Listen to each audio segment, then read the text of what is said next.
This video is going to cover measures of center when describing a distribution, and so we're going to begin with the mean of the data. So the mean is the average or calculated central value of a set of numbers, and if we just look at a set of data, if you want to calculate the mean, you're just going to sum up all the values, divide by the sample size, and calculate your mean. In this case, we get 6.9.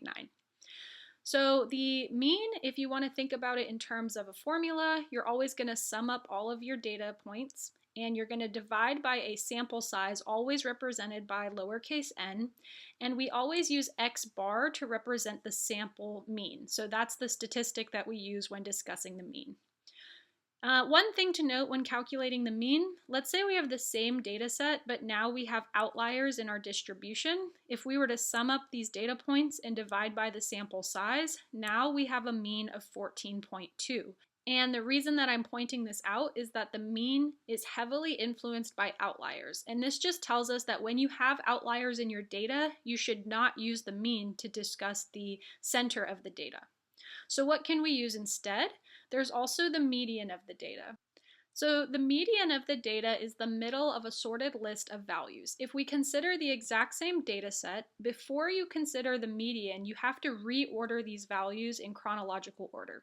So you're going to go from lowest to the highest value and sort your list, and then you can calculate the median. Now, there are two scenarios when you have the median. The first is if you have an odd sample size. So the median is always represented by capital M, and it's calculated by taking the sample size plus 1 and dividing by 2. In this case, we have 7 values, and if you add that to 1, you're going to get 8 divided by 2.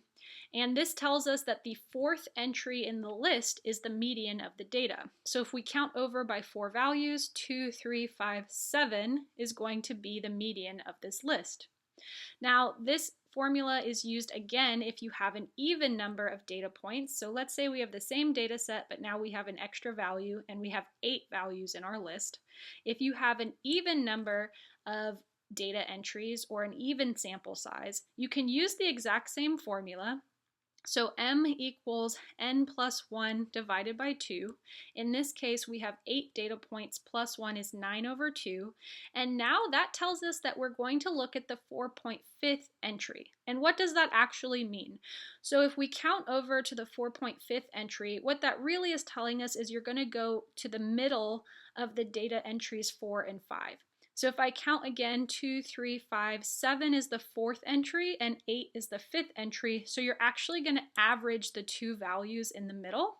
And if you take 7 plus 8 and divide it by 2, the median of this data set is actually 7.5.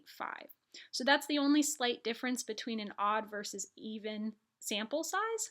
And so if we consider outliers again, one thing to note when calculating the median, let's say we look at the same data set, but now we have outliers, one on the left and one on the right of the data set. Well, if we were to recalculate the median of this data, we're going to look at the middle of the data.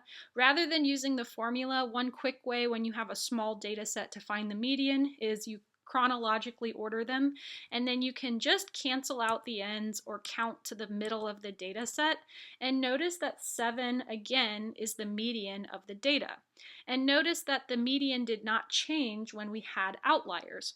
So one thing to note when you're discussing the median as the measure of center, it is resistant to outliers.